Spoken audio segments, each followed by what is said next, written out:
नमस्ते जी। विवाह संस्कार का शुभारंभ होता है जब कन्या वर के सत्कार के लिए जब विवाह मंडप में आती है और वहां आकर के वो सभी बैठे हुए अतिथियों को, विद्वानों को, सबको देखती है और फिर सबके समक्ष वो अपने होने वाले पति से, वर राजा से हाथ जोड़ करके एक वाक्य बोलती है, साधु भवानास्तम अर्चयिष्यामो भवंतम।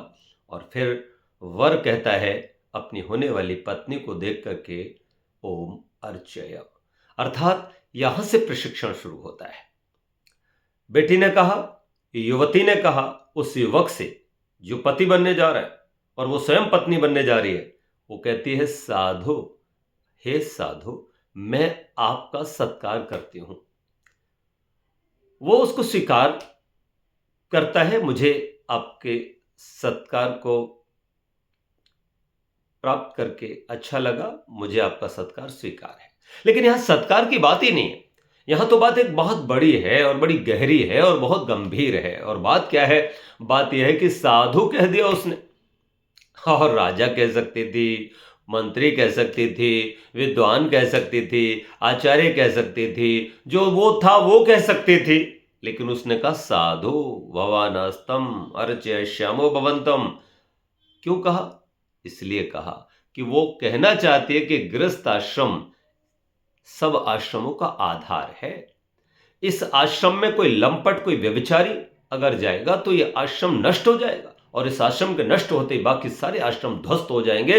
इसलिए मैं आपको एक निवेदन करती हूं कि यदि आप गृहस्थ आश्रम में मेरे साथ रहना चाहते हैं तो मैं साध्वी बन करके रहूंगी, और साध्वी के साथ एक साधु ही रहेगा। साधु नाम उसका नहीं जो लाल पीले कपड़े पहन करके, तिलक लगा के, दाढ़ी बढ़ा के बैठा हुआ है। साधु नाम उसका है जिसने साध लिया है अपने मन को।